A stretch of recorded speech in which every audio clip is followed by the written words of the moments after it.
নোয়াখালীর প্রত্যন্তর গ্রামের মধ্যে আমেরিকান সিটি নির্মাণ করে সারা ফেলিয়েছে অত্র এলাকায় সহ সারা বাংলাদেশে।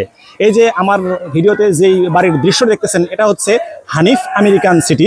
মূলত আমেরিকান প্রবাসী হানিফ যেই ব্যক্তি, সেই এই নোয়াখালীর প্রত্যন্তর এলাকাতে বাড়িটা নির্মাণ করে অত্র এলাকায় সারা জাগিয়েছেন বা সারা ফেলেছেন। এখন প্রতিনিয়ত এখানে দর্শনার্থীর ভিড় জমে যায় এই শত কোটি টাকার বাড়ি দেখার জন্য। এলাকাবাসীর সাথে কথা বলে যেটা জানতে পারলাম, এই বাড়ি নির্মাণ করতে গিয়ে শত কোটি টাকার ওপরে নাকি খরচ হয়েছে। আমি বলে রাখি, এই বাড়ির মালিক সে কিন্তু এখানে বর্তমানে অবস্থান করে না, তারা আমেরিকায় পুরাপুরি প্রবাস জীবনযাপন করে। আমেরিকান নকশার আদলে এই বাড়িটা নির্মাণ করা হয়েছে নোয়াখালী কোম্পানিগঞ্জ উপজেলার একটা প্রত্যন্তর গ্রামে। তো যারা যারা ভিডিওটা দেখতেছেন অবশ্যই কমেন্ট করে জানাবেন কে কোন জায়গা থেকে ভিডিওটা দেখতেছেন।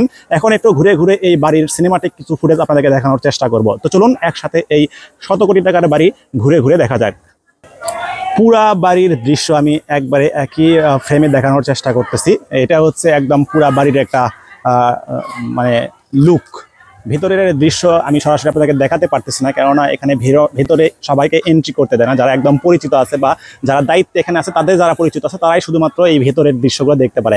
এই ভিতরে নাকি রাজকীয় সব জিনিসপত্র বা আসবাবপত্র দিয়ে ভরপুর আছে। তো কোনো একদিন যদি সময় পাই বা সুযোগ পাই, তাহলে অবশ্যই এই আমেরিকান সিটির মাঝখানে নিয়ে আপনাদেরকে সরাসরি দেখানোর চেষ্টা করবো যে এর ভিতরে আসলে কি আছে। এটা হচ্ছে বাড়ির আউটলুক। আর আমি যদি দেখাই, ওই যে ওটা হচ্ছে প্রধান সিংহ দরজা বা যেটা প্রবেশদ্বার, সেই প্রবেশদ্বার। এখন সবাই বের হয়ে গেছে সন্ধ্যার পরে, কেননা এখানে 5টা পর্যন্ত থাকার নিয়ম। এর বাড়ির যে মালিক আছে, যারা দায়িত্বে আছে, তাদেরকে বলে দেওয়া হয়েছে 5টার পরে যেন লোকজন না থাকে। তারপরেও এখানে আগত যারা দূর দূরান্ত থেকে যেই দর্শনার্থীরা আসে, তারা কিন্তু চায় যে অনেক দূর থেকে যেহেতু এসেছি, এক নজর একটু ভালোভাবে দেখে যাই, যার কারণে এটা এখন সন্ধ্যা পর্যন্ত খোলা রাখা হয়। তো এটা দেখতে পাচ্ছেন বাড়ির আউটলুক। আমি একটু এই পাশে দেখাই, ফাঁকা মাঠ আছে, ফাঁকা মাঠের পরেই কিন্তু এই বাড়িটা। এখানে অনেক দূর দূরান্ত থেকে দর্শন আসছে ঈদকে কেন্দ্র করে। ঈদের পরে মানুষ মানে একটু ঘোরাফেরা করতে পছন্দ করে, যেহেতু সুপরিবারের সাথে 5-7 দিন একটু সময় পায়, এই সময়টাতে মানুষ ঘোরাঘুরি পছন্দ করে। তাই এই পর্যটন কেন্দ্র হিসেবে এটাকে কিন্তু বেছে নিয়েছে।